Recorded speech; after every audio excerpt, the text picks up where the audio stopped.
20-25 თებერვალს ქალაქ ბათუმში საქართველოს ჩემპიონატი გაიმართა ჭაბუკ მოკრივეთა შორის, სადაც ქვეყნის სხვადასხვა რეგიონებიდან ათობით ნიჭიერი სპორტსმენი მონაწილეობდა. ხოლო 52 კილოგრამ წონით კატეგორიაში წარმატებით იასპარეზა თეთრი წყაროს კულტურისა და სპორტის ცენტრის კრივის სექციის სპორტსმენმა არჩილ ნინიაშვილმა, რომელმაც მესამე საპრიზო ადგილი დაიკავა და ბრინჯაოს медаლი მოიპოვა. არჩილის წარმატება მუნიციპალიტეტში განსაკუთრებულად აღნიშნეს.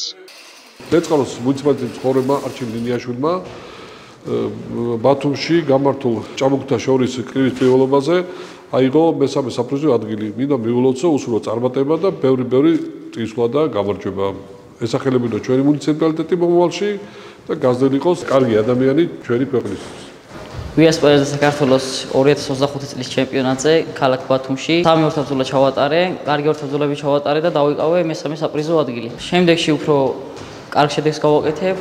მადლობას ვუხდი ამისათვის ჩემ მწვრთნელ ფრიდონ გასვიას, თეთრი წყაროს მუნიციპალიტეტის თვითმმართველობას და კულტურისა და სპორტის ცენტრს. ჩემი ოცნებაა რომ მსოფლიოს ჩემპიონი გავხდე. არჩილ ნინიაშვილის წარმატება მოტივაციის წყაროდ იქცა მისი თანაგუნდელებისთვის, რომლებიც უკვე ახალი ჩემპიონატებისა და ტურნირების მოლოდინში დაუხალავად აგრძელებენ მზადებას, რათა მომავალ ასპარეზობებზე კიდევ უფრო მაღალი შედეგები აჩვენონ და თეთრი წყაროს სპორტულ რუკაზე კიდევ ერთხელ გამოკვეთონ.